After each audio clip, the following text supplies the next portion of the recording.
Some years before, there was a very interesting research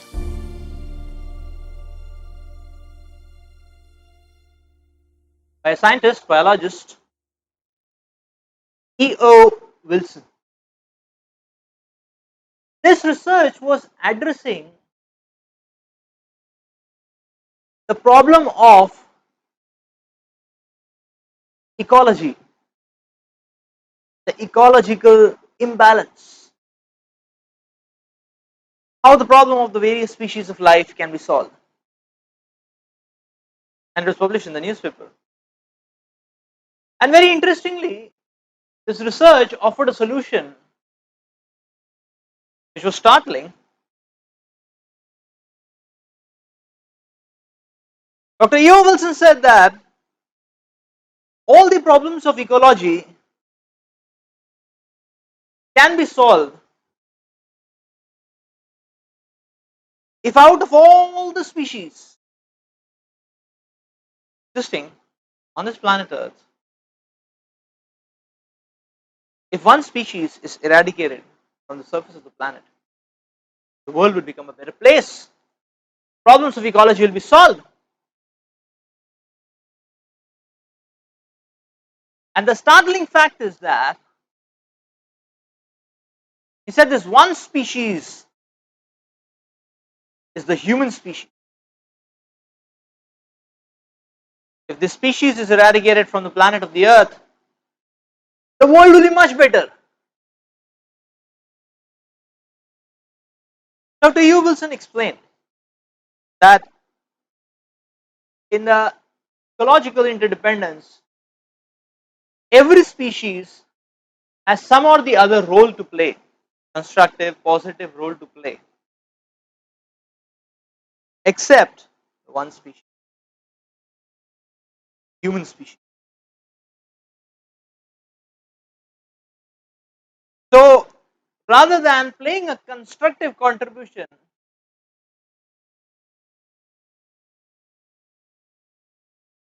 Dr. Wilson highlighted that there is a destructive contribution, and therefore the equilibrium, the interdependence of the species keeps getting disturbed. So this is an amazing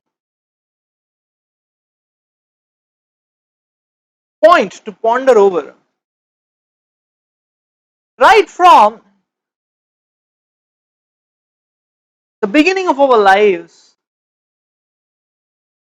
we have heard is what we have heard, what we have believed is that the human species is the most evolved species, and therefore man has taken pride in being the most evolved, the most intelligent, in that way the most powerful, because most holistic, farsighted, so on. So now the question comes here, just like an intelligent person in a class, just like there is an intelligent student in a class, say the topper of the class, or the topper of the school in the class, then this topper or this intelligent person is supposed to have a good contribution in the class.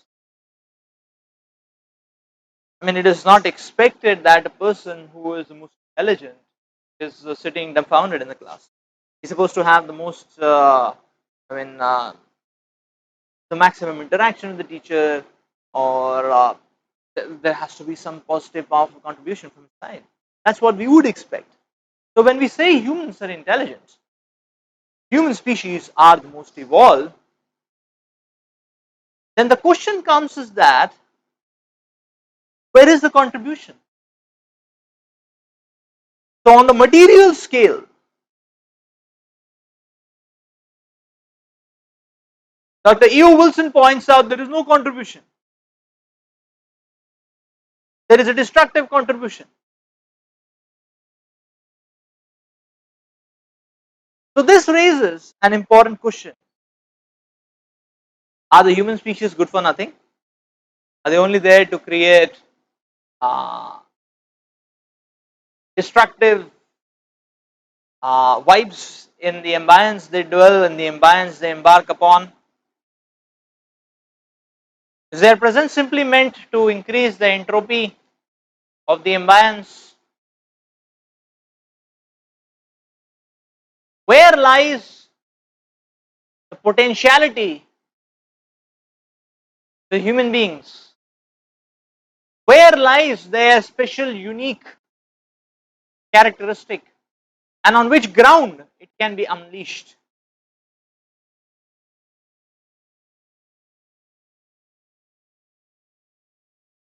And following which type of rhythm it is unleashed?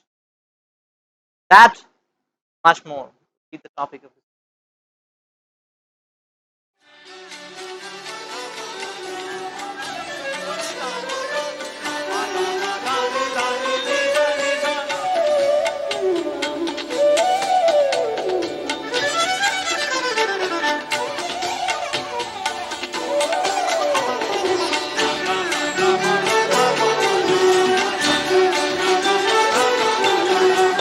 We see mankind engaged in numerous activities. We talk people, we ask people about ambitions, and they can give a big list of ambitions. Maybe an ambition for a monetary achievement, an ambition for an achievement for name and fame, can be contribution to humanity, to society, research, to education, numerous goals.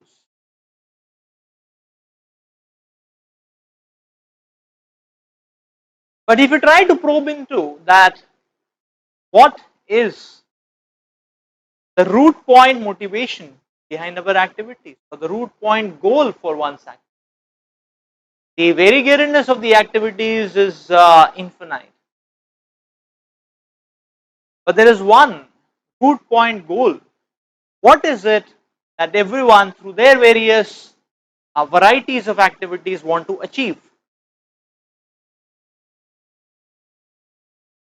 And that one pointed root is happiness. Quest for happiness, what drives people forward.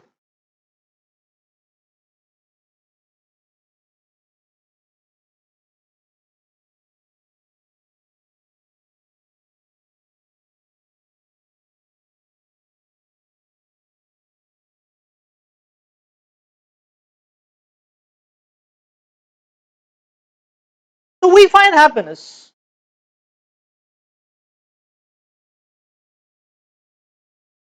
We find happiness in books.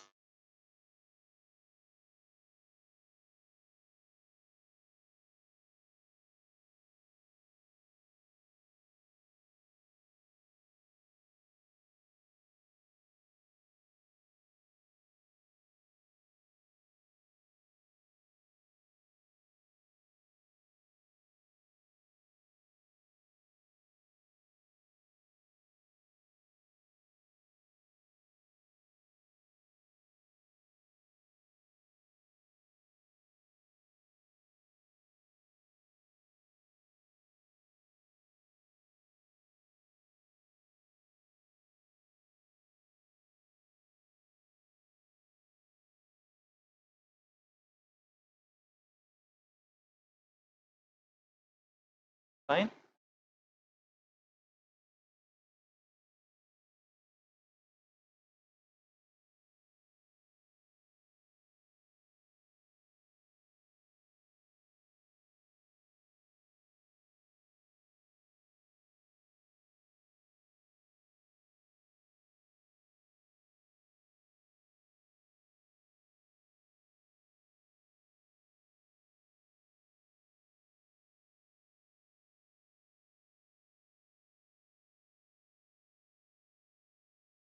Sorry for the interruption. So we find happiness in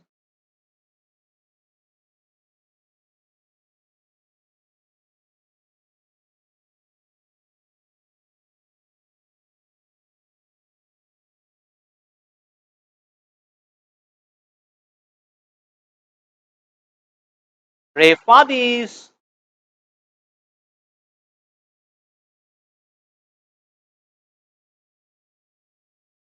adventure stunts, passions.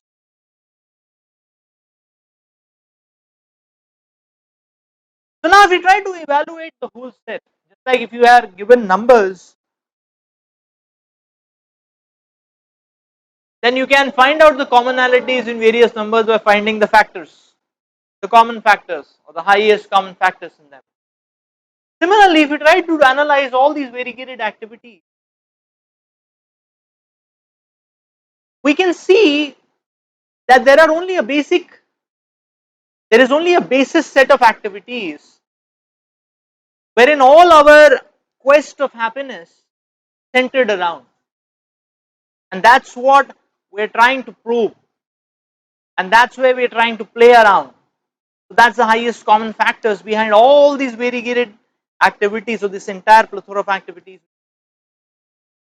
So those four common factors behind all the variegated, all the varieties and variegatedness in activities, those common factors are eating, sleeping, mating, and defending.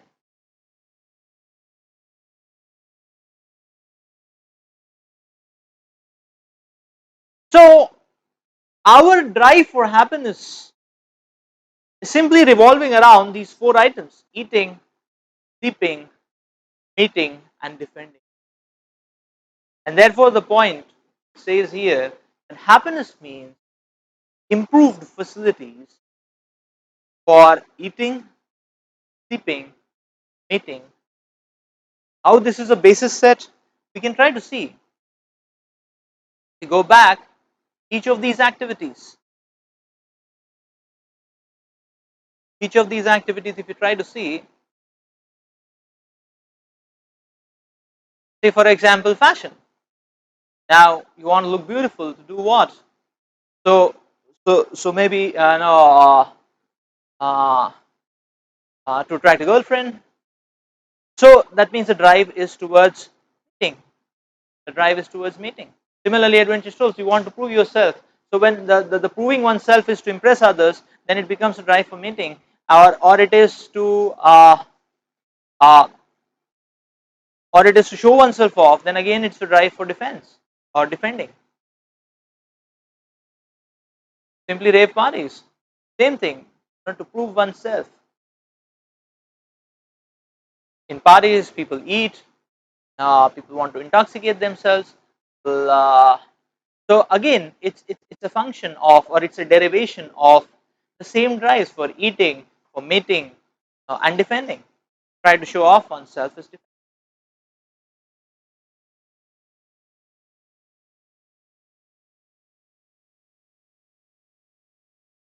Intoxication.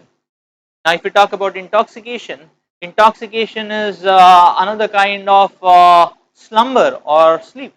It's a drive towards sleeping. Now, if you go further,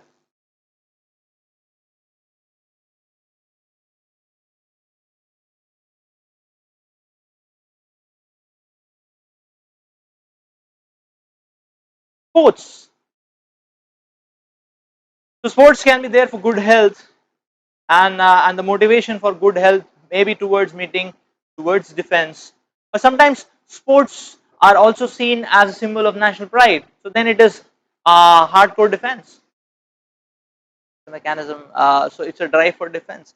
So in this way, we can see that all the variegated activities we are engaged in are simply driving or derivations of these four factors for eating, sleeping, mating.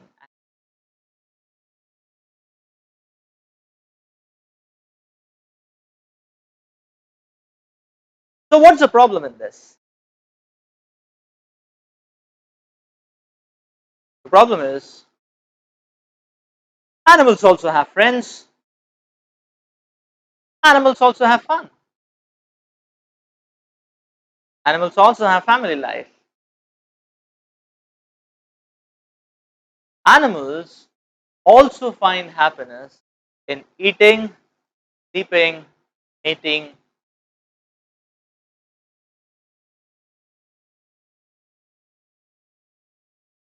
So therefore, there is nothing unique or uncommon about human beings. It's all an animal, it's all a drive on the plane in which animals are also acting. So now the first point to explore is that now when we are trying to probe our unique potentialities, the, the logical question is, okay, what is the difference between humans and animals? So if it is only the ground for eating, sleeping, mating and defending, what is the difference between humans and animals?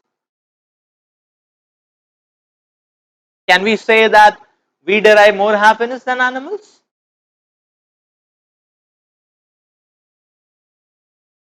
So the first point, therefore, to explore is that when we focus on the activities of eating, sleeping, mating, defending, and animals do that, the quality of happiness which is derived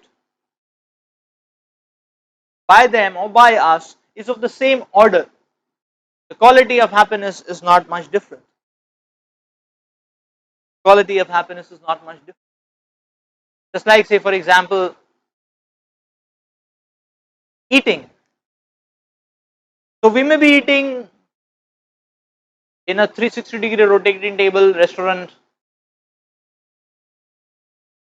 with many delicious cuisines nicely served out, and an animal may be eating very raw and simple settings.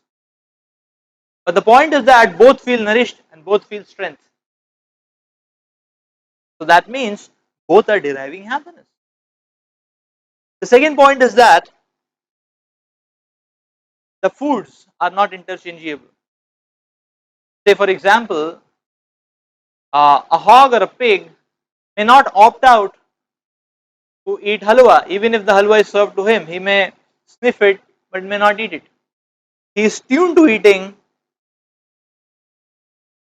He is tuned to eating a particular kind of food. He is tuned to eating the food in the gutter. So, so because the foods are not interchangeable, he doesn't opt out for our food. That means that he's deriving sufficient level of happiness from the food which his mindsets are tuned to, or which the algorithms for his mind are tuned. So this goes to show that the quality of happiness is the same. Only the complexity is a bit different, but the quality of happiness which comes out is the same. Similarly, sleeping. We may sleep in very hi-fi sophisticated spaces where and a dog on the side of the road may just sleep on the foot. But then when both get up in the morning, both feel refreshed. The refreshment is the same amount. Similarly, mating.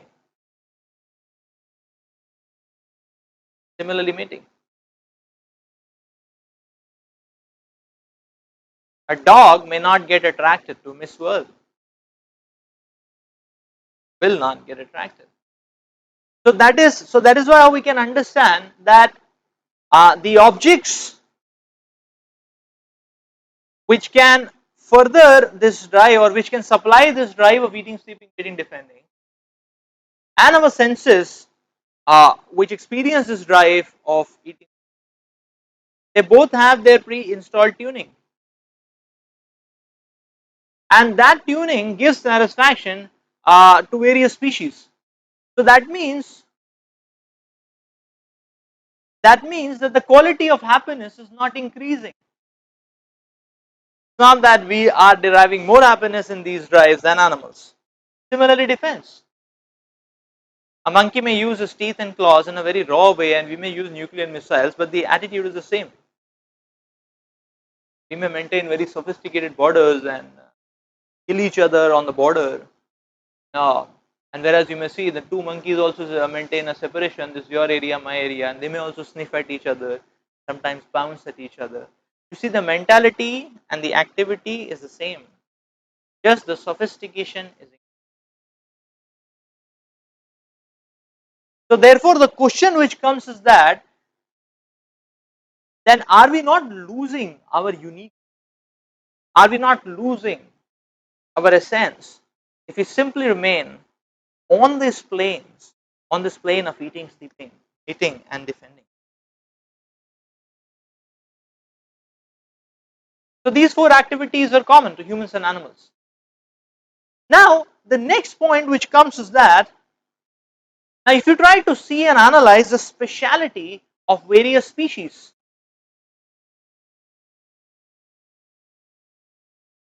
now, eagles or hawks can have telescopic vision, horse can run very fast, dog has a superb olfactory senses, an elephant can eat tons of food on go, tons. Polar bear can sleep 9 months a year. That is his capacity for.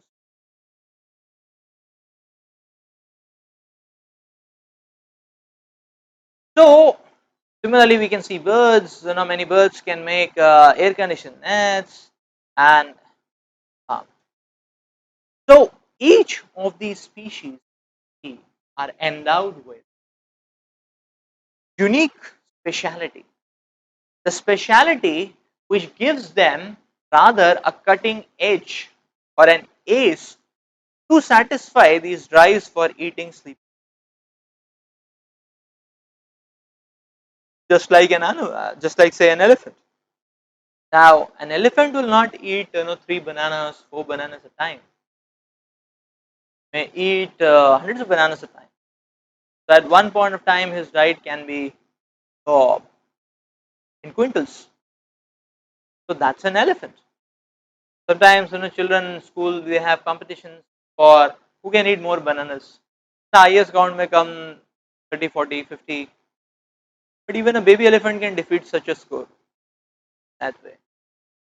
So in this way, now similarly, if we now can we compete with the polar bear in sleeping?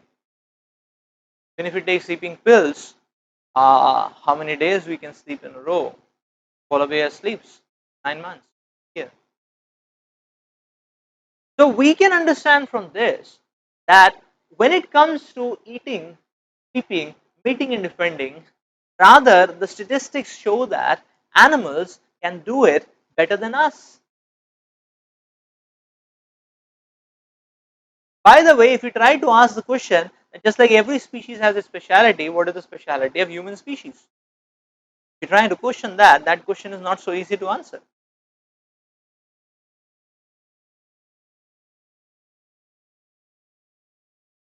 Now we may say, no, human beings have intelligence, human beings have rational power. Even animals have intelligence and rational powers. Just like suppose somebody has a pet dog, and now he has come home, his pet dog is coming, wagging his tail, and encircling and doing parikrama around the master. Master is not in good mood, and he says, "Hut."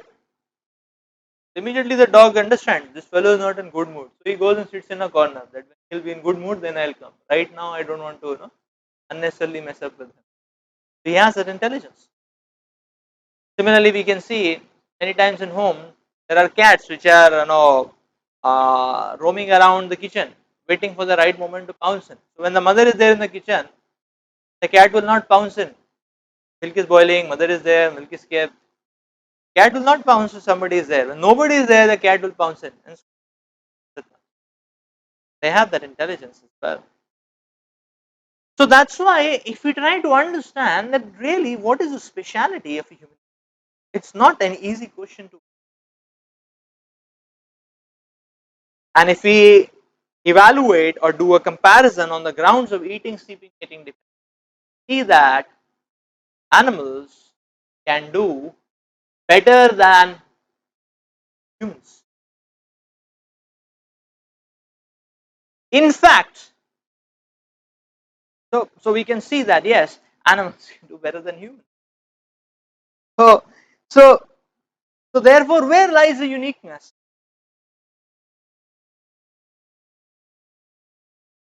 Where lies the potentiality? Who is superior? That's the question we want to evaluate. So we may say, no, no, we have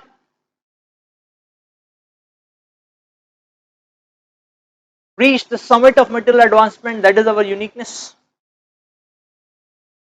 You see, we have luxurious homes.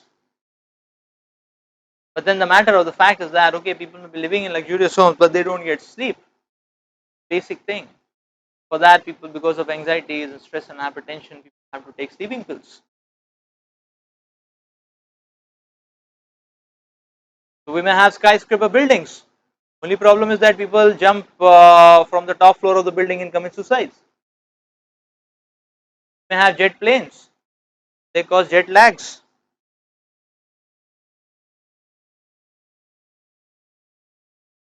You may have the latest communication technology.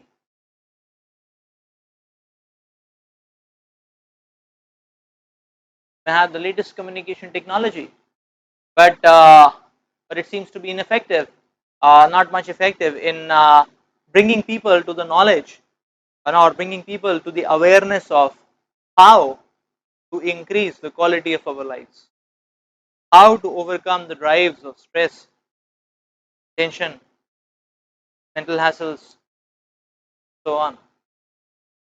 So, in fact, we can really see that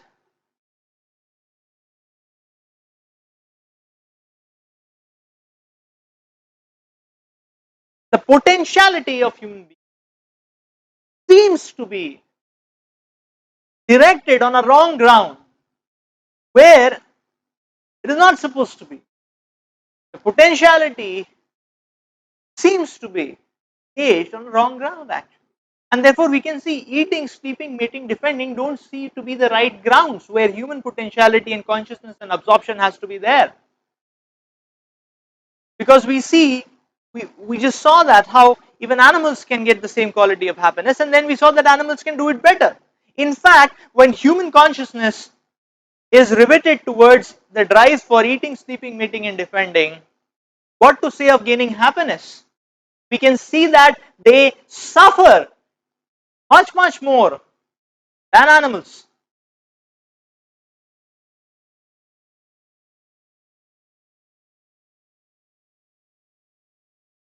A simple question: which is the only species which commits suicide?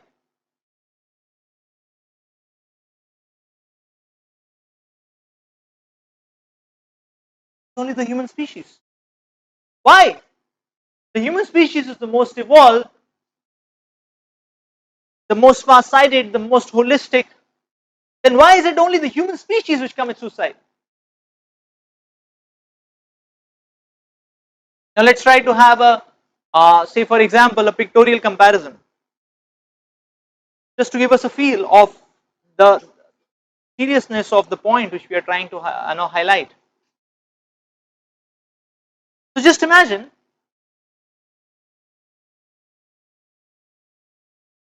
that there is a young, decent-looking, average dog on a particular street, in a particular locality, and he gets attracted to a beautiful she dog, and now he's trying to move forward in trying to hit some romantic pursuits. Things are moving forward a bit, but then comes the entry of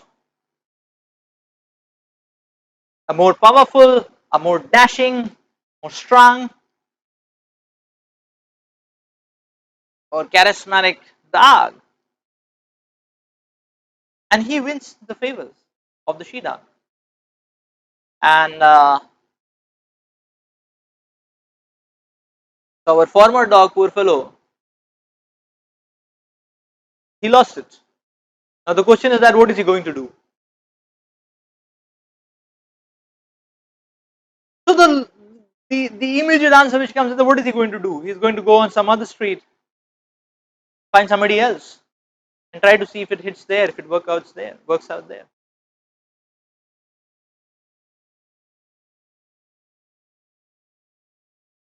Now just imagine the scene of an engineering college, and there is a young, decent enough boy, and he gets attracted to a beautiful girl. And while he is trying to hit out a relationship, comes the entry of a more charming, a more dashing, a more handsome boy, and he wins the favors of the girl. So what is our former boy going to do? That is the question. What is our former boy going to do?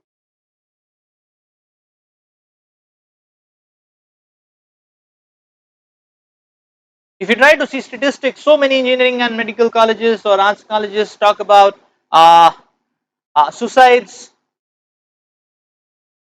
suicide notes owing to frustrated love affairs. We have heard incidents where people, because they were frustrated in their love attempts, they burned themselves alive in the college campus.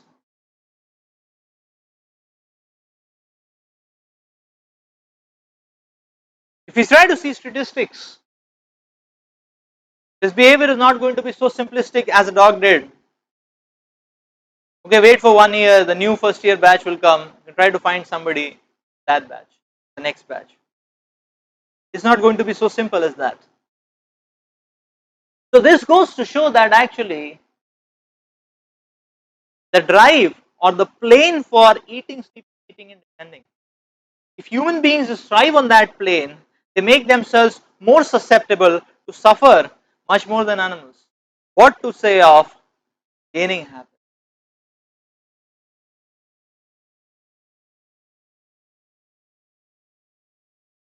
So therefore, the Vedic scriptures talks about that yes, if we simply focus our activities on eating, sleeping, mating, defending, then all what we become is simply a deluxe edition of animals.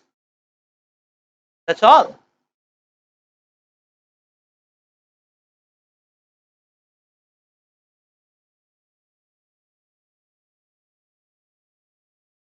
So now the question is, now if the question is, no, with technology, uh, can we not solve happiness, anxiety, distress, and so on?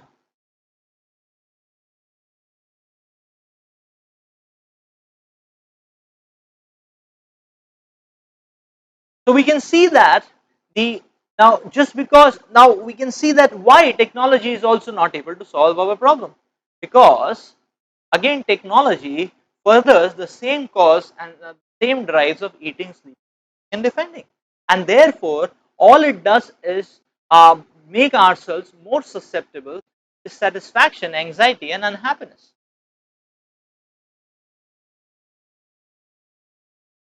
That's what technology does. Just like okay, we can say that okay now no, we have jet planes, so can they not make us happy? So yes, jet planes can take us from one place to another faster. But now the question, if you try to ask, is that okay? You won't go from one place to another faster to do what? Is it not just eating, sleeping, wearing, defending? Similarly, one may say, okay, we have communication, mobiles, and all. It's okay, you can talk to anyone, anywhere. But what is the subject matter of talking? Is it not eating, sleeping, wearing, defending? I may say, okay, space research, can it not make life better? Okay, so the whole drive for space research is to go to another planets. I mean, explore other planets so that we can go to a new planet and start afresh. So you want to go from one. So what does that prove? That proves that okay, we are so fed up doing eating, sleeping, meeting, defending in on the Earth. Now we want to spoil some other planet. Do the same thing there. Or one may say, yes, we have media, we have no, we have television, we have entertainment industry, and so on. But what is it all about? No, so what do we see people doing on the television or in the movie? Are they not doing the same four things? Eating, sleeping, spending. We do it ourselves. That is first degree happiness. I mean, first degree. Uh, we see others doing no life. That is second degree. We see we see it on the screen, television screen, film screen, laptop screen. That's a third degree. So it's like the third degree actually.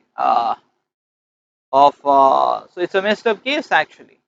Therefore, we can try to see that yes, all we are trying to do is attempting to increasing the sophistication. And therefore, Srila Prabhupada would say that now a dog is running on four legs and we are running on four wheels. What is the difference? What is the difference? It is simply making us into a royal edition of animals or a deluxe edition of animals. So that is why, this is why we can see why E.O. Wilson's research shows that there is no contribution, because we are not meant for this plane of eating, sleeping, getting defense. We are meant to act on a higher plane, a more responsible plane.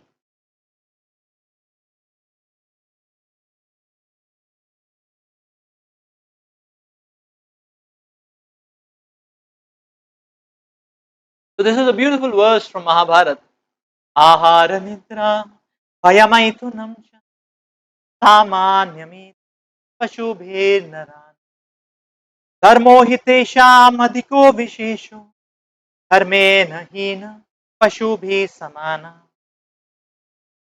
So Mahabharata describes that ahara, nidra, bhaya, maithunam. These are four commonalities between animals.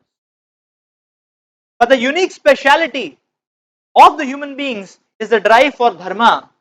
Dharmo hi tesham adhiko vishesho. That unique speciality is dharma, the drive and the cause for dharma. And if human beings give that drive up, dharme nahina, then pashu ki saman. Not much difference. No difference between humans and animals.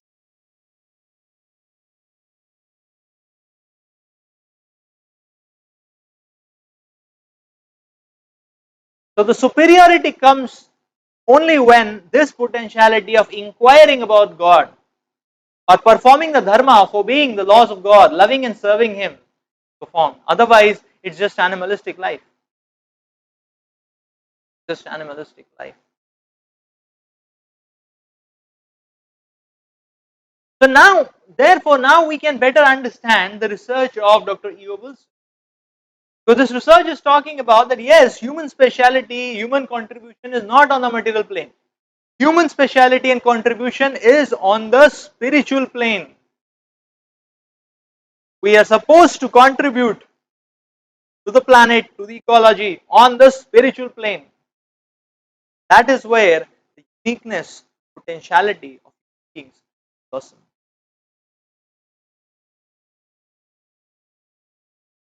So yes, animals can inquire about eating, sleeping, getting, depending. Human beings can inquire about life, about death and beyond.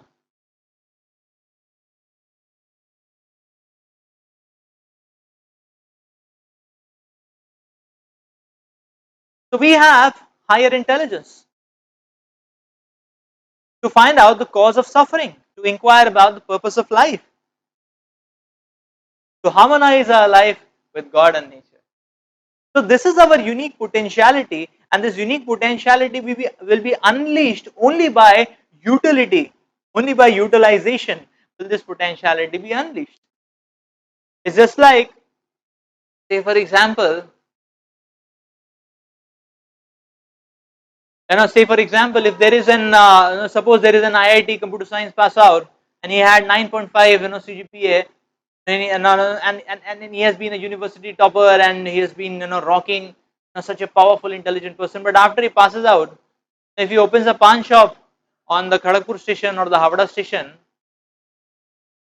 then he is no better than an illiterate person. Now we say no, he's 9 point computer science, his JE rank top 100 and so on. So yes, all that accolades are there, but those accolades will have meaning only when those accolades are utilized. If the utilization is on a plane in which an illiterate person can act also, then what is the use of getting into IIT? What is the use of being a 9.5? What is the use of being a university topper? So uh, utility justifies, or utility brings about the meaning, the essence. Otherwise, the skill, the potentiality is meaningless. So therefore, only when this spiritual inquiry is done, only when we probe into the cause of why we need to suffer, what is the purpose of life? Can I lead a life which is more meaningful, which is of a higher quality, which is of a divine quality? Then only we are unleashing the unique potentiality of a human being.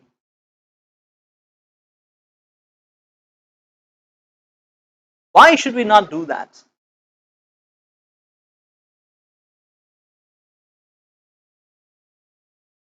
So yes, human life is like a crossroad. Then we have a choice.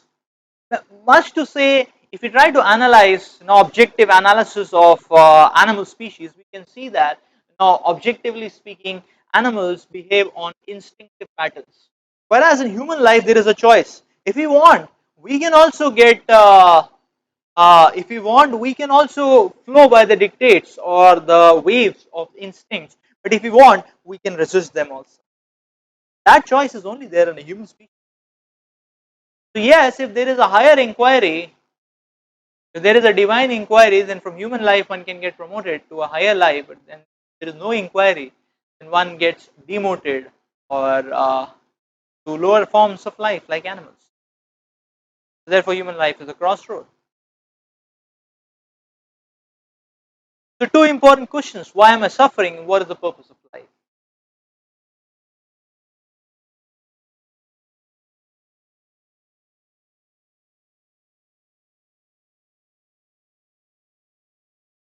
So, when we talk about problems, there are various kinds of problems. Uh, I mean, the solution to a problem can also be a problem. Uh, uh, Thinking about a problem sometimes can also be a problem. To understand a problem may be a problem. To drive a solution to a problem may also be a problem. Not doing anything about the problem may also be a problem. And uh, now searching a solution for a problem on the wrong place can also be a problem. So in this way, rather we can see on a drive of ignorance, on a drive of illusion, one simply goes on adding more and more problems. Like if you see in human society, much of the mental problems or the relationship problems are only because of no are only because of no simply no imaginary mental gymnastics. That's all.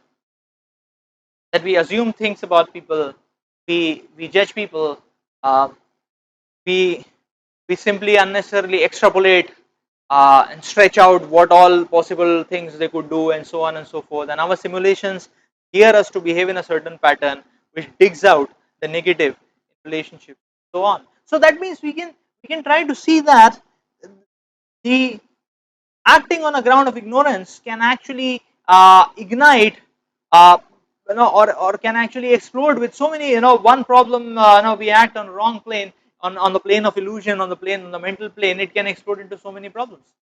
Therefore, we're trying to understand, uh, therefore let's try to understand first the root problems. Try to understand from uh, not from a superficial perspective but from an in-depth perspective. Therefore, the question here is that what is the real problem? So three criteria. The real problem is common to all. Uh, Everyone has to suffer from it. Nobody wants it. Nobody can avoid it. Just like if I have a toothache, it may not be a real problem, but it's because it's a problem for me. But a dentist will be very happy, and he will like it, because you say, okay, wonderful. I mean, not say it, but he will feel wonderful. So it's a problem for me, not for the dentist. But a real problem is not relative. Common. It's universal. Nobody can avoid it. That's a real problem.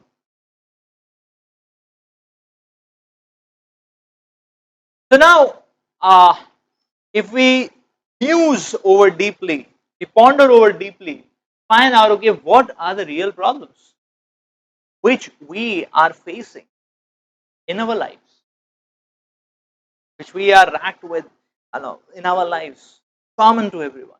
Nobody wants it. Everybody, nobody. It comes unavoidable. It just slaps on the face, and we are shattered.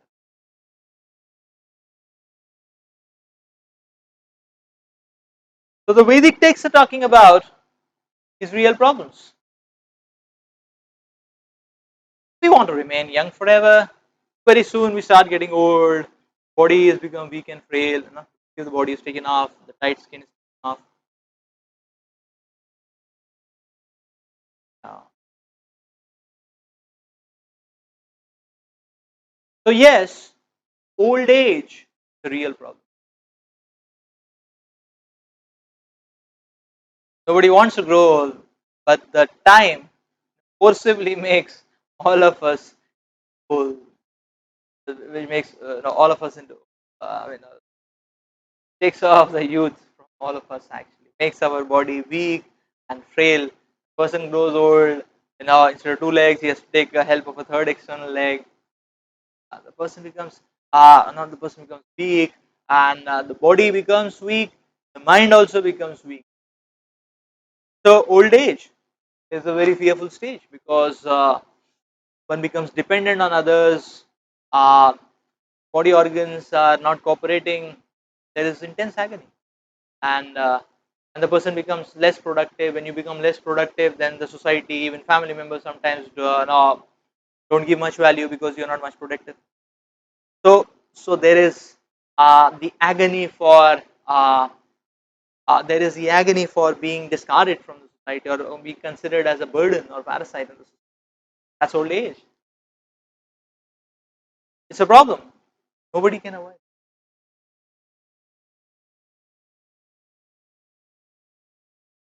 One time, a Texas millionaire, he spent around $20 million. He gave to scientists to research on old age. Because his aim was, he wanted to stop growing old.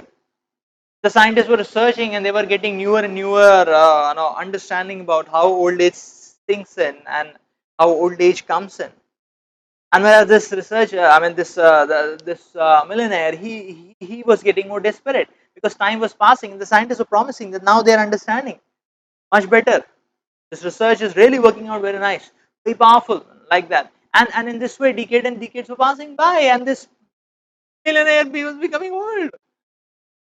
And then he was so desperate, he said, "What is the value of your research?" But then the scientists were saying, "No, I mean, this research is so pragmatic, it's so powerful, because now we know really everything about the inside view of how the person is old. What happens to the various organs, this and that. Now we can do a full simulation, we can do a full modeling of it, and we can show how the person becomes old, what happens, to every organ, and why it is happening, and how there is a how that evolution is taking place, and so on. By the way, the only problem is we don't know how to control it. But leaving that apart, we have done terrific in our research because we know everything how it happens. So the point is, we cannot stop old age. Old age is a problem.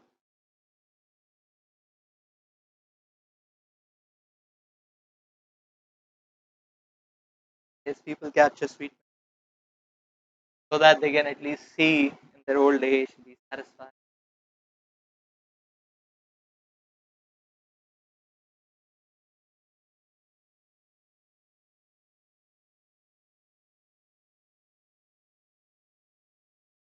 We want to remain healthy, but much against our wish, we encounter so many diseases. So disease is a big problem. Disease comes uninvited. Disease comes uninvited. Completely. Uh, uh, Sometimes, like we can see in modern times, or, I mean, in the recent times, actually, the one disease, one virus, it has paralyzed, or it has just stopped the movements of the entire world. So, so how insignificant we are, we can try to understand how helpless we become. These is a powerful problem.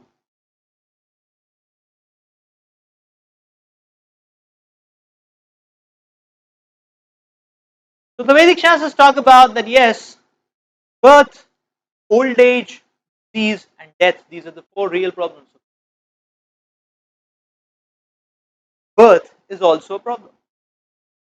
Or may say, no, no, the whole family is rejoicing, boy is born, a girl is born, like that. The whole family is rejoicing, the person who is born is most miserable.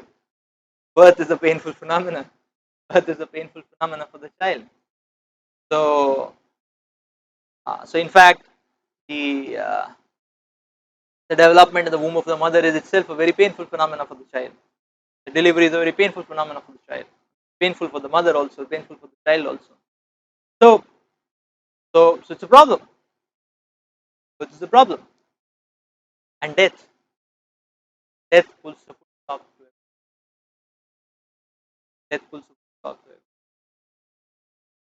So there have been millionaires in America, no, like Walt Disney, who gave a substantial amount of their funding to do research in bringing a person alive, and they said that okay, after their death, their body should be preserved so that the day the scientists do research to bring people alive, they can also be brought back to life. Death is such a big problem.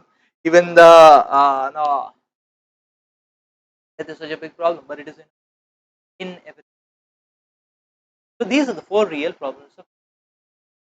And in Bhagavad Gita, Lord Krishna explains that one who can perceive birth, death, old age, and disease as the real problems, such a person is in knowledge. Such a person is in knowledge.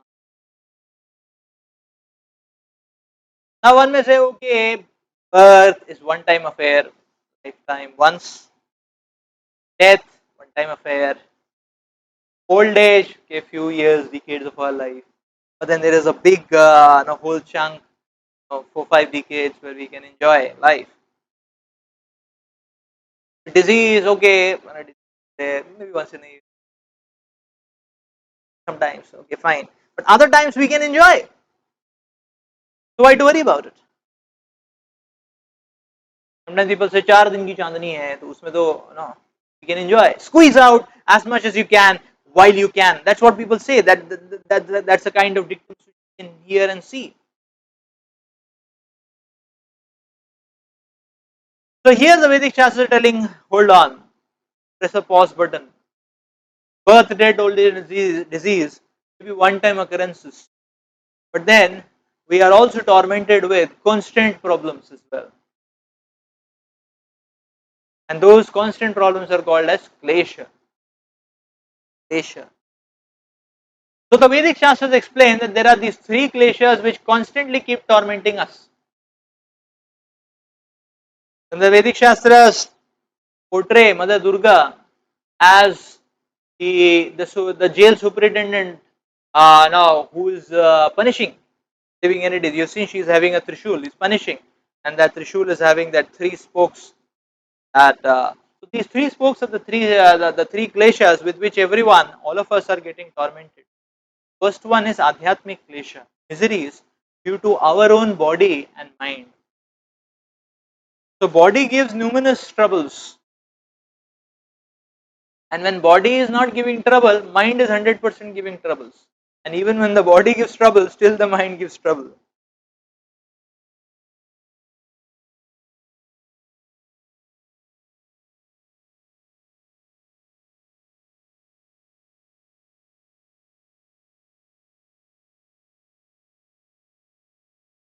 Adhyatmic klesha, misery is due to our own body, and everyone universally has to suffer from some or the other problem. Like one time in an American TV channel, a billionaire was being asked a question. Reporter was asking. He said, "So just a question out of curiosity, don't mind, you may not have any such incident like that. You may not have any such experience like that. But uh, are there moments in your life, or are there some regular moments in your life? I mean, you may not have any. I mean, that's okay. But just curiosity, don't mind. Are there any moments where you feel where you feel pain, suffering, agony, and all that?" And this is a multi-billionaire, one of the richest people in the world. He said, "Yes, I suffer that pain and misery." Became really emotional and sentimental. He said, "I suffer that every day." One of the world's richest people, suffering and misery every day. He said, "I suffer that pain and misery every day." And he said, "I have a disease. And I go to pass urine whatever times in the day. It is excruciating pain for me. I feel I should die." So adhyatmic klesha. Nobody is exempt from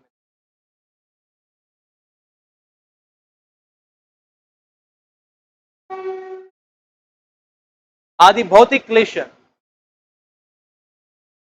Misery is due to other living entities.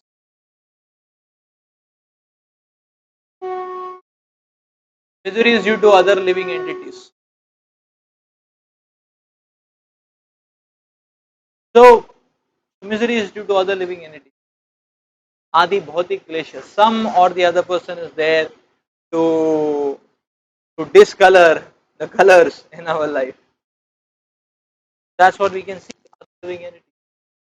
Uh, in any given scenario, we become the victim of exploitation, become the victim of envy, uh, interface, politics. We some or the other person is there to create or to increase the troubles of our life. Adhi bhautik. That we can see in any organization. We can see that in any organization, in any setup, in any family as well. And we see this. This is not just the case now. You can see this. This has been the case every time and everywhere. Just like in the pastimes of Sri Ramayana, we can see that the whole Ayodhya Nagari was so happy. Ramachandra was about to be coronated, and everyone was rejoicing,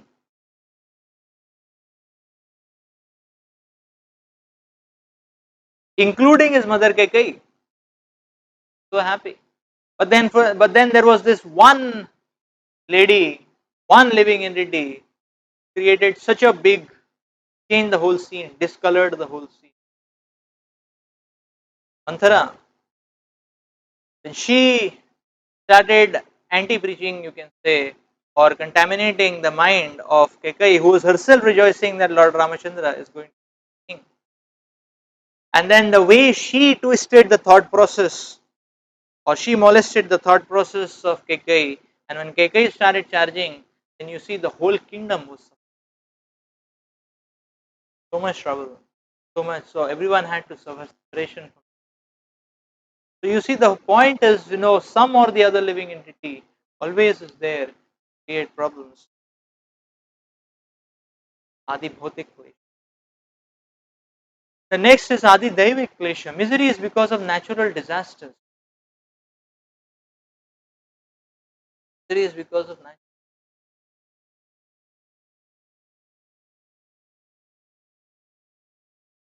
natural disasters. We are completely helpless at the face when there is fury of nature. We are completely helpless.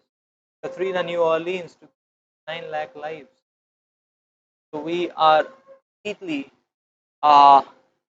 no, our everything is reduced to dust and powder. That's what we can see. So there are these three kleshas which constantly keep tormenting us. Every now and then, constantly keep tormenting us.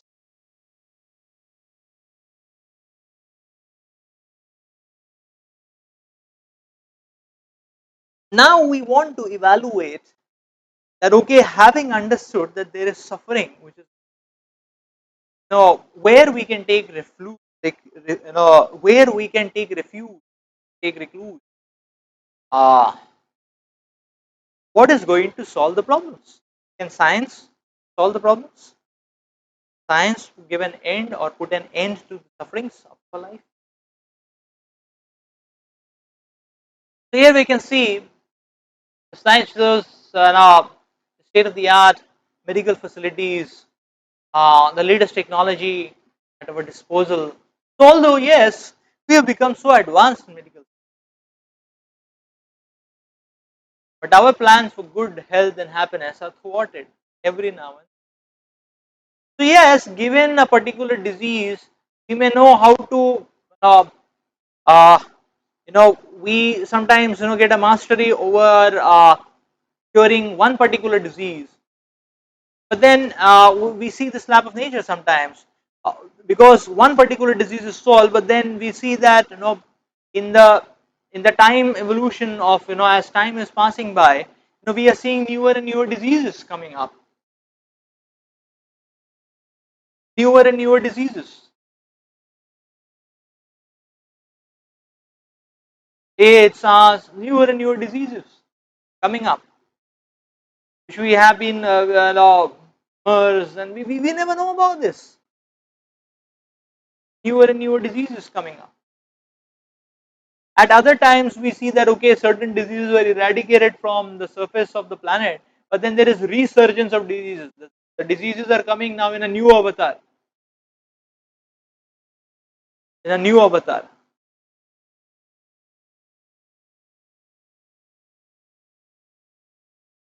So more powerful, more resistant, the characteristics. So, so therefore, we can see that in this way we can try to understand that yes, it seems that whatever we do, we are falling short of solving this problem.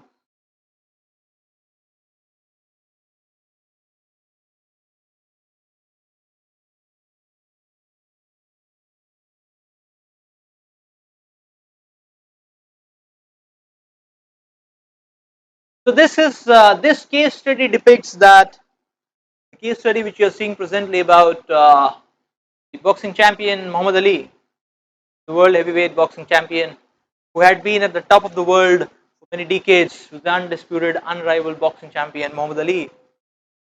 Uh, so this case study shows that actually there is nothing material which can solve the problems of. Yes, Muhammad Ali was such a powerful boxing champion. When he would be there on the ring, he would knock out everyone. So he remained the undisputed, unrivaled champion for me. And he would always have a slogan, which he would, in great style, say. And his slogan was, I fly like a butterfly, I sting like a bee, I am the greatest. That was his slogan. Always he would say, I am the greatest. So yes, in this way, Muhammad Ali was world heavyweight boxing champion for many decades. He was at the top of the world. And then all of a sudden, Muhammad Ali disappeared from the world screens. He was at the top of the world, and all of a sudden he went out of the world. Nobody was able to understand where is Muhammad Ali. Did he retire? Why did he retire? What happened to him? Where is he? Now what is he doing? And so on and so forth. He went out of the world all of a sudden. And then he was seen on the world screen again after many years, where he was called as a guest of honor for the inauguration of the Olympics events, where he was given the opportunity to light the Olympics fire. I mean,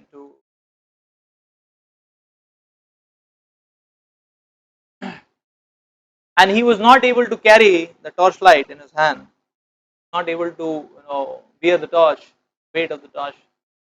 And there were people who were holding it for him and making him walk, and that's how he was. So this was Muhammad Ali. Uh, But at this point of time, he had encountered a disease called as Parkinson's disease, and in which a person cannot even lift a cup of coffee. So, so that was his case, where his one knock would make people knock out. Now he was not able to lift uh, a cup of coffee. So that day evening, many reporters surrounded Muhammad Ali. Some of the reporters are asking, Muhammad Ali, you used to say that. You used to say that. You have a very famous slogan. All the time, many times you would say that. Uh, You are the greatest. You are the greatest. Now, what do you want to say now? And Muhammad Ali was very grave. He was looking into the eyes of everyone. And he had a pause. He was thinking. And then he started saying, he said, I say that I am greatest. The greatest fool. That's what he said. I am just the greatest fool.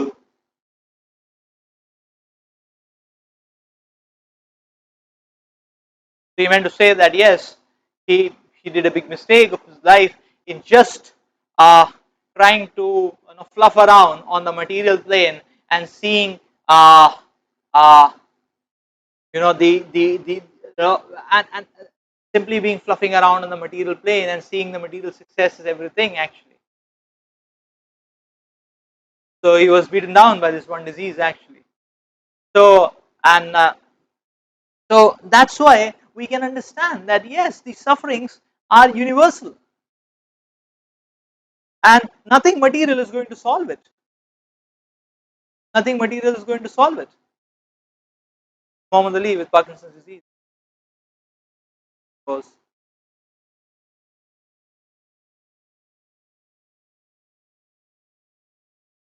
In fact, we can see that the modern day scientific attempts to solve the problems of suffering are not solutions, but they act like painkillers. It's not a medicine, it's just a painkiller, it's just a titillation. It's just a titillation or a painkiller. There is no cure.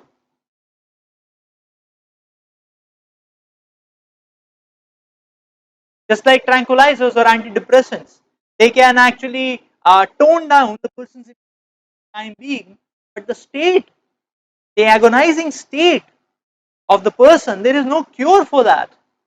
The cure only comes when one changes his perceptions, when one changes his heart, when one changes the way he thinks, the way he acts, the way he perceives.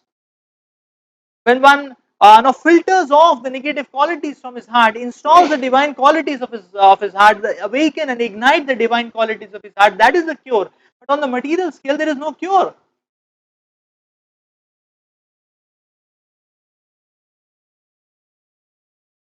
And therefore, what we can see, our attempts at science and technology, what they are giving us is a transient titillation. Just like sometimes here we see in IITs, many students, they get so much stressed out by uh, by the fact that the exam is coming, the obvious reality that they have not studied. Now to get out of it, sometimes I have seen that students what they do is that even in the exam time they watch movies just to get the mindset off the anxiety. You can watch a movie and kill the time, but that will not save you from getting a fail grade in the exam. And the exam is inevitable. One fails, one has to give a summer quarter, one has to give a repeat year. And there is a fixed number of attempts in how many times one can give. So the point is one cannot dodge from it. Better one should prepare himself to face it. The titillations are not going to work out much. So yes, one scientist said that yes, we have made so much advancement that we can fly like a bird in the sky, and we can swim like a fish in the water. The answer came that yes, only we cannot walk on the land like a human being because of pollution, because of dams, so on. So what you see here is a place in the United States uh, where you can see a mountain of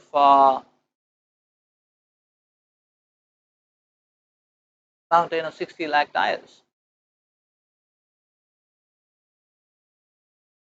So that it's a private property of a millionaire. I mean, but the entire place so poisonous and toxic that there are these. It's a shame now that how we have now how it's a shame actually. The whole place is so toxic. No vegetation grows there, and there are the whole atmosphere is very toxic and poisonous there. I mean, in that sense, hazardous to health. 60 lakh tires, 6 million. So it's a shame that how yes how we have spoiled Mother Nature.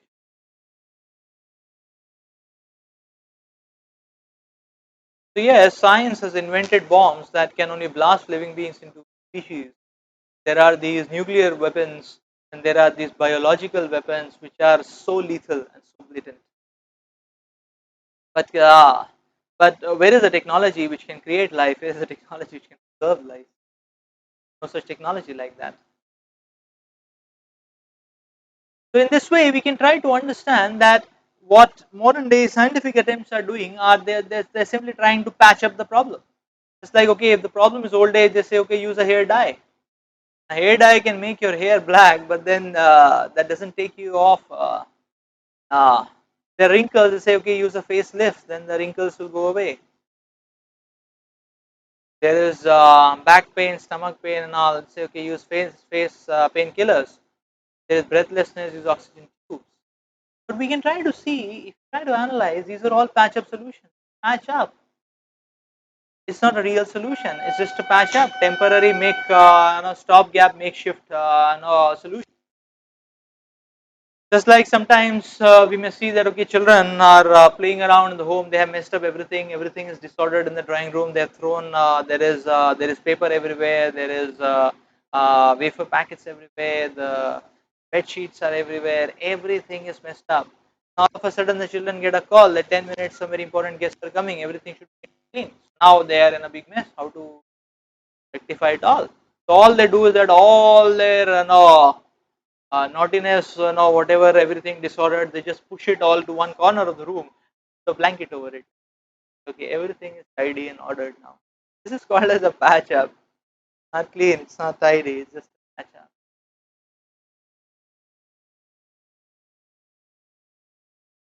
So we can patch up the problems to fool people for some time, but sooner or later,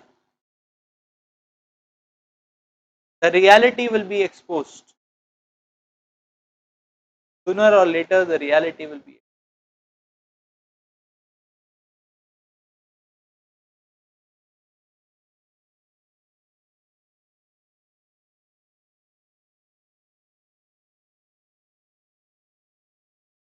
So therefore, we can try to understand that these superficial patch-up solutions cannot free us from suffering. Material problems cannot be solved on the material plane.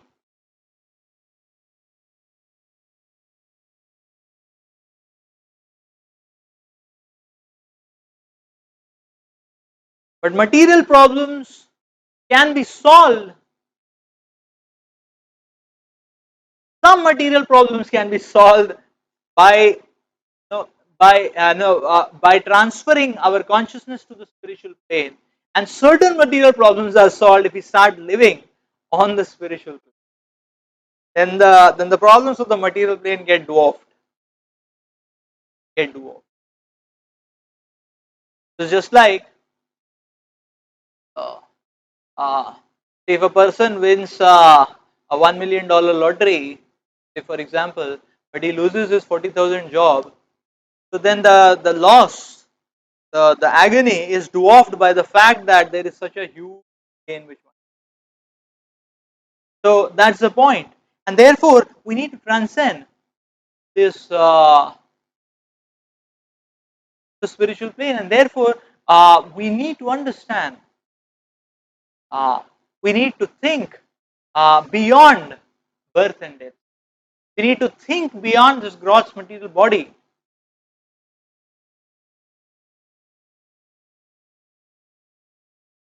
We need to think beyond the luxuries and comforts science and technology can offer us. To see that, to reach out to the soul, our existence, our identity, and we need to see that yes, that food for the soul is reciprocation or living on the spiritual plane, reciprocation with God on the spiritual plane. So yes, Vedic scriptures give the beautiful example of a fish in water. So it gives the example is that if you take a fish out of water, then anything you offer to the fish, a royal red carpet welcome, an escort into a Benz, a velvet cushion to sit on, a dinner in a seven-star restaurant, the fish, a laptop, anything we offer fish, the fish will be suffering and suffocating. To end that suffering or suffocating, what it requires is that one element, water. As soon as the fish is put in water, immediately the fish can the fish can breathe. The suffocation ends. Without water, any other facility we provide to the fish will go on suffering. There is that suffocation which is there, which cannot be solved by any other thing other than water. Similarly, the Vedic Shastras explain that we are like a fish out of water. Reciprocation in love with God is water for the living entity. We are wired for God. And when we do not reciprocate in love with God, then it is like a fish out of water. Then no amount of facilities, wealth, gadgets, luxuries are going to satisfy us. There is always be that factor of suffocation. There will be always be that agonizing experience, that emptiness, that vacuum, that insecurity, that haziness, that darkness will always be around.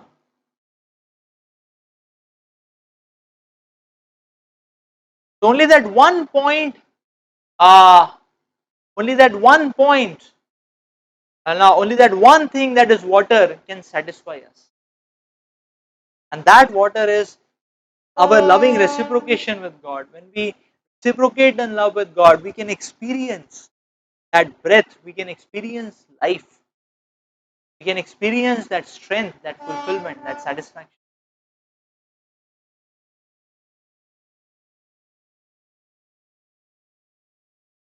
So that's what it says, that the soul can only be satisfied and happy in the spiritual world. It's the natural home, just as a fish will naturally be happy when we put back the fish in water. So therefore, the wise believe in God, live a life according to the rules of God. Remember the temporary nature of this world. Follow a regulated life of principles to ultimately attain.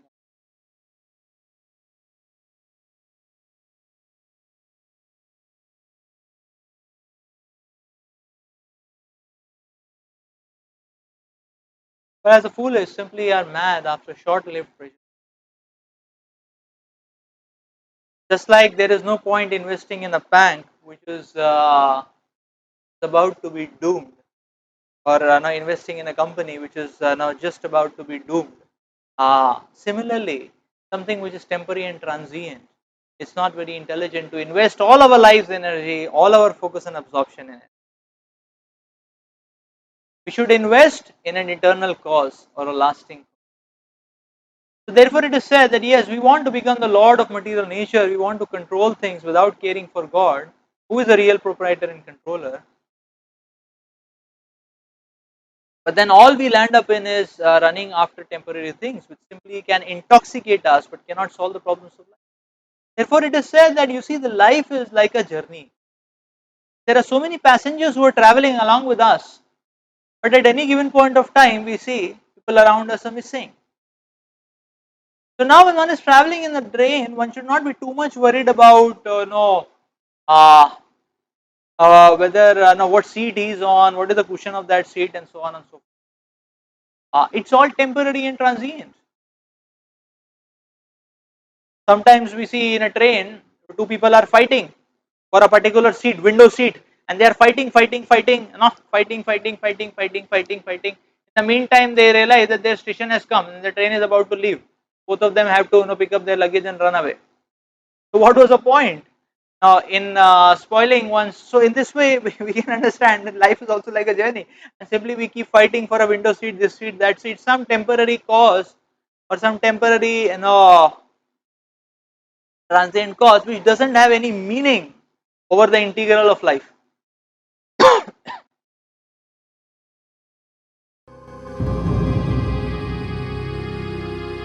Yes, so the Vedic Shastras explain that many times the goat, no, in a butcher's shop, no, who actually kills and butchers goats one by one.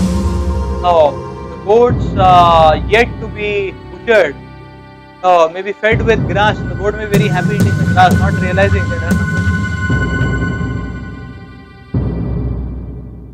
But fortunately, this is not the case with humans. Now we can inquire into, we can find out, we can understand that we suffer these four problems, we suffer these threefold miseries because of acting against God's laws. because of acting sinfully, like a mischievous child who has left the custody of parents. So when we uh, so in that case, we become like an orphan. We become like an orphan. There is no protectiveness.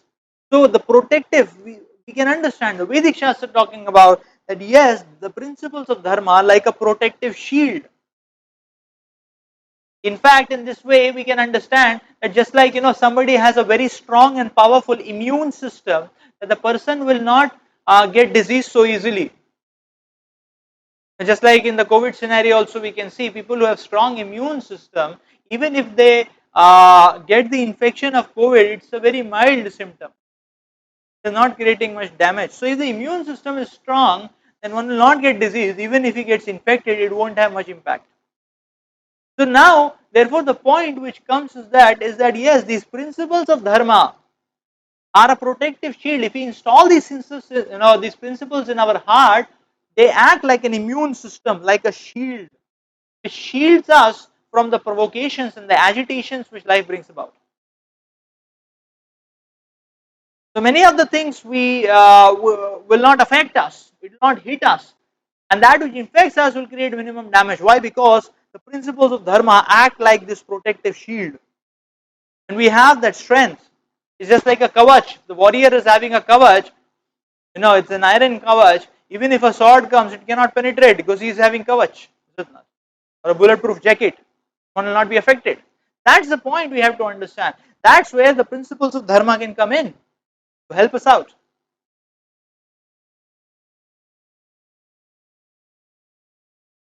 So therefore, the material problems can be solved with spiritual solutions.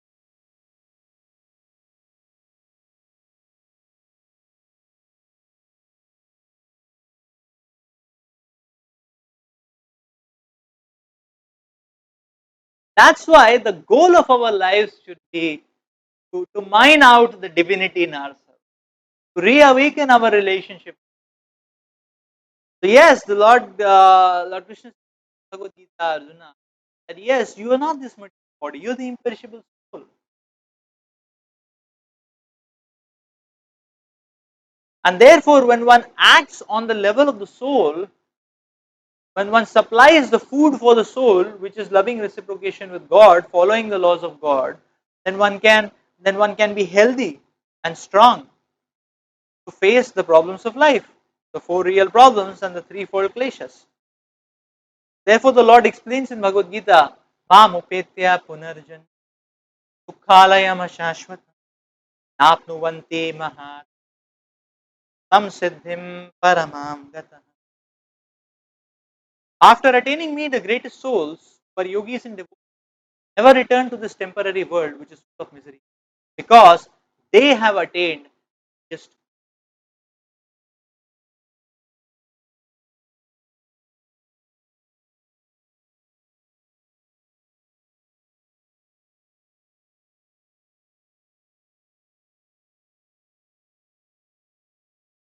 Yes, so what is the actual destination of life? Now, here there is an analogy which is given between a car and a human body. So, by seeing this analogy, by seeing these similarities, we can very well say that yes, a human body, just like a car is a vehicle to take a person from one place to another place. Similarly, human body is a vehicle which can take us from a material plane to the spiritual plane. Therefore, this vehicle is given to us by God. The God-given vehicle, uh, which can take us to the spiritual plane if we drive it to that objective. So we have to drive. The potentiality is there. So the analogy is given just like in a destructive sense, one can break the glass of a car at the bat. In a destructive sense, one can end the body. So car can be misused. The human body can also be misused. But the car can be driven to a meaningful goal. Similarly, when we drive our journey of life back to our spiritual home with God, then then that's proper utilization of the human body, the physical of human body.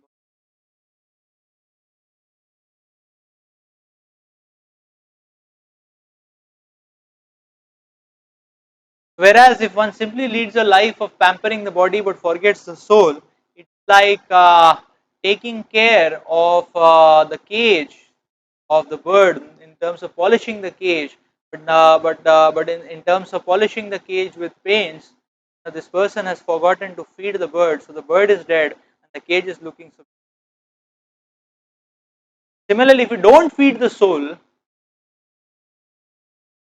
then the experience, the inner core experience of our lives is empty, but externally we may patch up, but externally the cage may look very beautiful. A person may be having a big bungalow, maybe having good clothes, good looks, so on.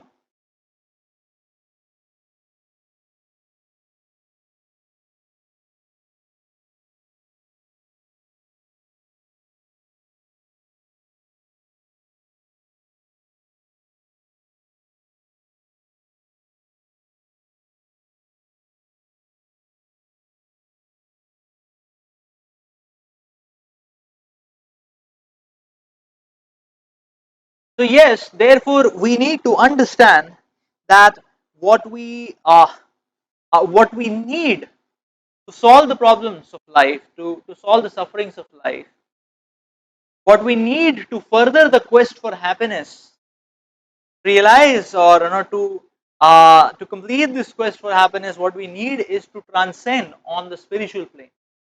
On the material plane, there are these four real problems, and there are these three kleshas which keep tormenting us. And materially, there are no means by which it can be solved. We saw that now our modern day attempts at science and technology are simply creating at best, at max, a patch up solution. So therefore we need that inner intrinsic that immune system which can take us to a plane where there are no upheavals, where there are no problems and agitations, and that's the spiritual plane. And that's where we were talking about dharma, and that's what Vedas are giving us. Now, so now we see that yes, Vedas are offering us the solution to the same objective which everybody wants. Everybody wants happiness. So many times, people say that okay, why should I take to spirituality? I'm not interested in all that.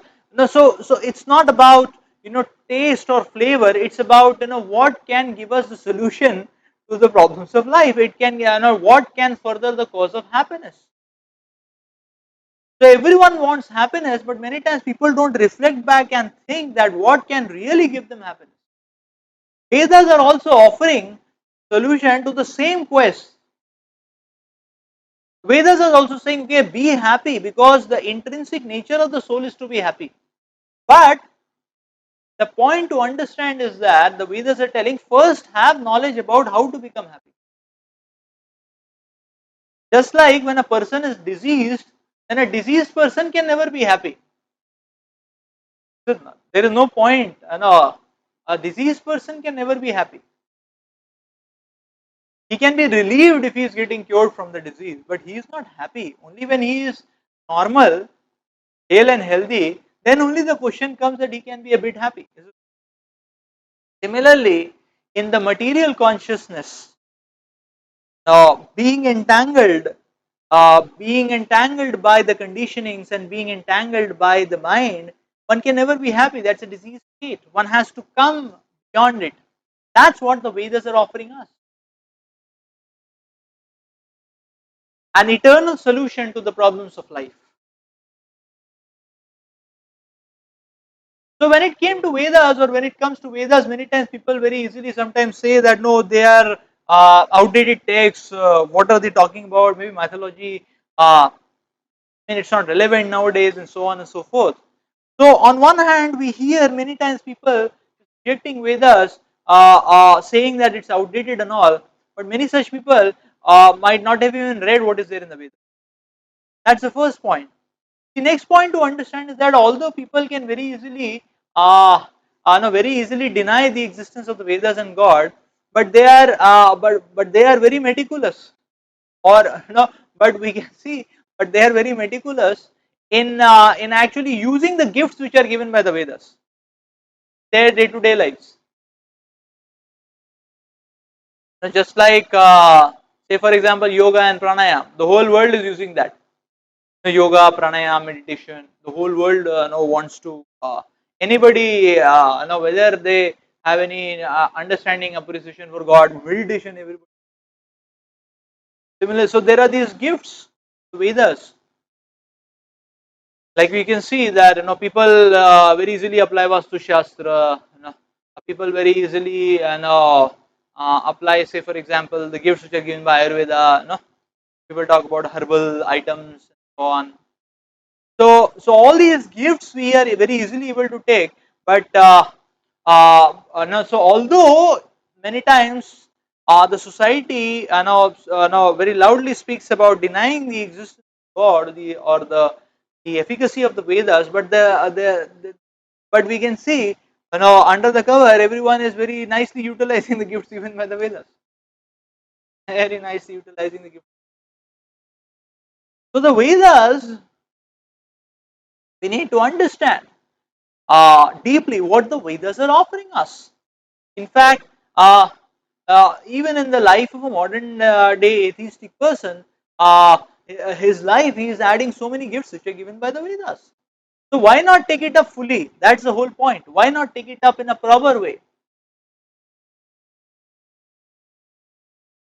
So when it comes to establishing the testimony of the Vedas, we can see that the Vedas offer so many. The Vedic texts are offering so many predictions. Uh, which have come true. Like say for example, Bhagavatam one, first canto, third chapter, 24th verse talks about the incarnation of Buddha, Chanakya, Shoka. So these predictions are very much there in the Vedic Shastras. Historical predictions about these various great personalities who have come. That stands as a testimony to the Vedas. That yes, the Vedas are not outdated. Vedas are able to predict the future, which we have seen works out.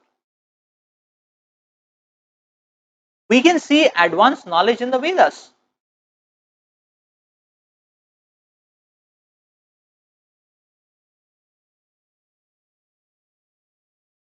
We can see advanced knowledge in the Vedas. The Vedas are offering powerful advanced knowledge like Vedic mathematics, uh, ancient Indian metallurgy.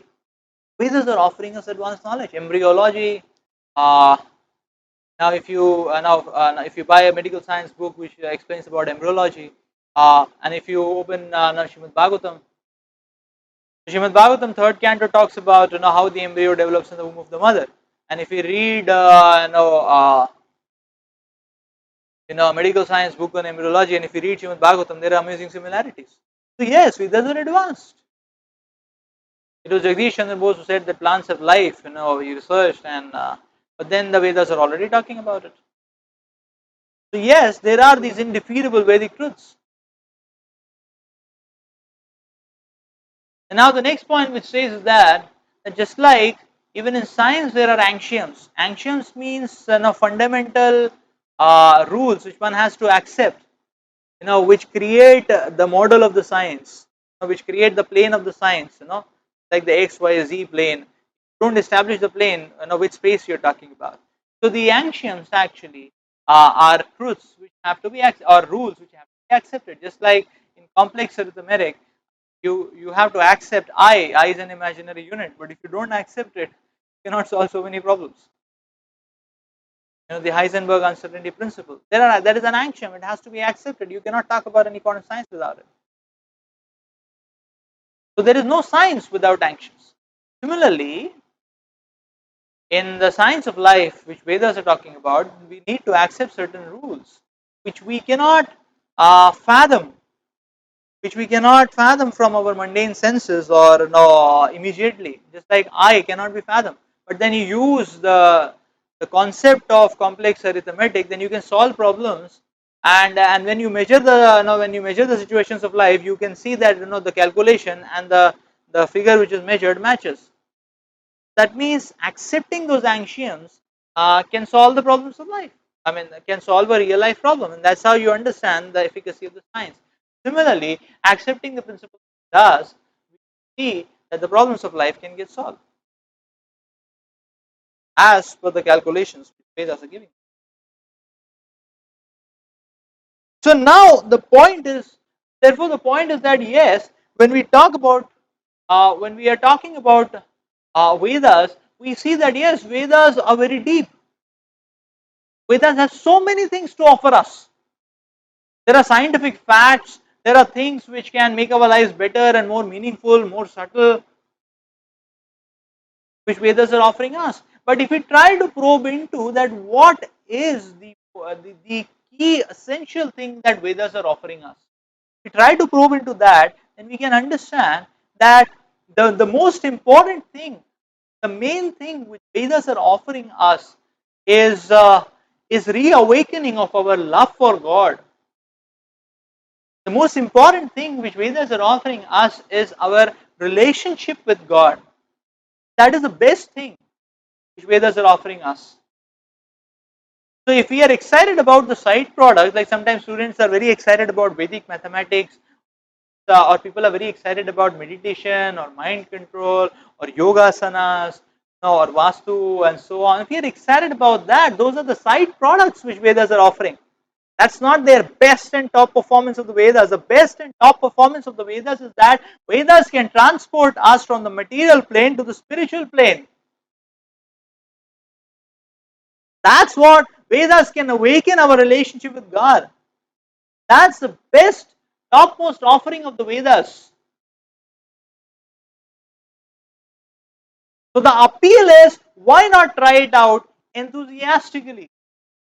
Why not try it out enthusiastically?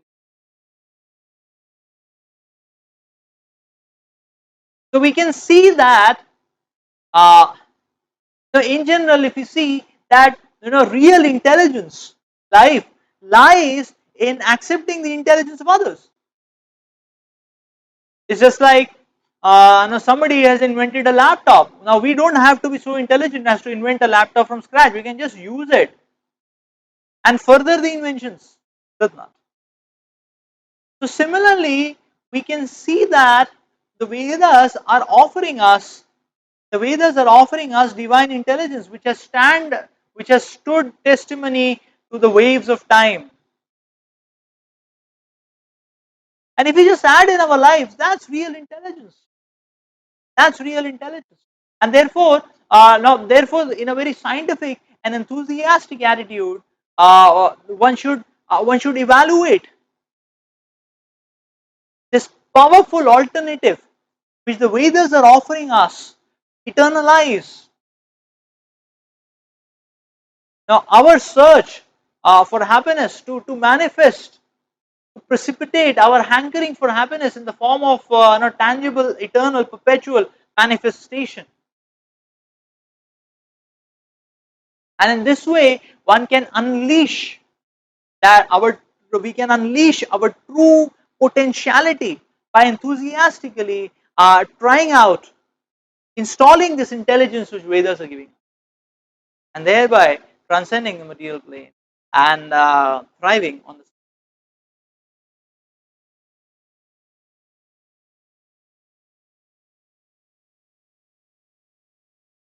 So, if we have any questions, we can take a few questions now.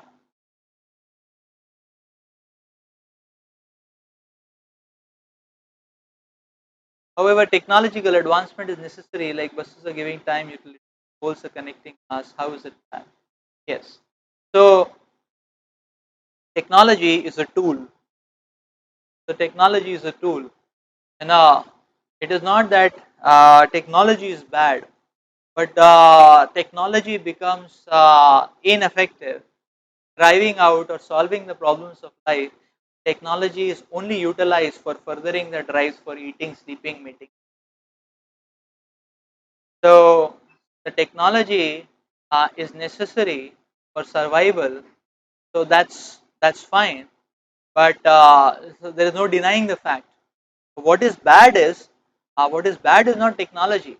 What is bad is simply limiting oneself or giving absorbing one's full life and consciousness for the plane of eating. If yes, if technology is used for a spiritual cause, it can enhance the spiritual. The technology per se is not bad. Technological advancement is not bad. But if this advancement is only happening to further eating, sleeping, mating, defending, then we can say that yes, that advancement is that, that advancement is because it is misdirected. It is simply furthering eating, sleeping, mating, defending. It doesn't solve. It doesn't change the quality of our life. That's the only point. So technology can be used to further the cause of the technology can be used for furthering the cause of awakening of the nature of the soul. Yes, that's possible. So it's about usage, not about item.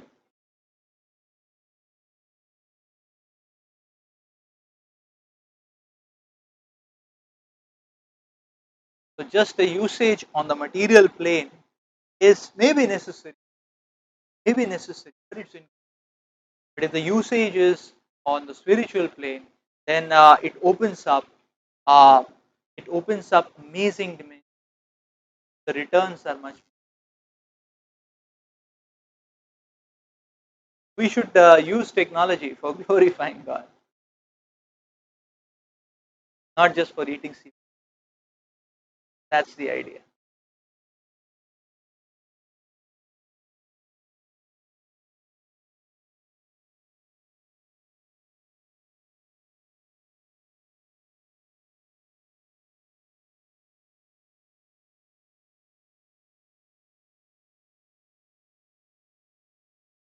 Not that a leap of faith that was beaten by a disease.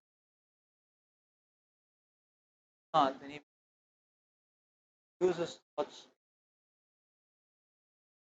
So, okay, so as I understand the question, yes, we should learn from the lives of others. So, uh, so basically, when Muhammad Ali was hit by this disease in his own personal life, he started exploring various philosophies of life. Started, he opened himself. It is at that time he opened to a spiritual understanding of life, and that's why he could make that statement that he was. So yes, it requires some intelligence. So yes, and now from our point of view, we can learn from the lives of others. That even if one achieves so much materially, still one remains incomplete. Still one remains susceptible to these problems. Therefore, therefore, why not add the spiritual and make it more, rather than simply running behind these temporary material glitters. So next Saturday, we are going to probe into the interesting uh, uh, science of reincarnation. So we are going to probe on this interesting science of reincarnation, which actually opens up newer dimensions in front of us. Be able to come or to be able to overcome and come out of the inherent limitations. So all that science of reincarnation, science of soul in the next session. Okay, so I thank you all very much for today. We will close the session. We will meet again next Saturday with the science of reincarnation. Okay.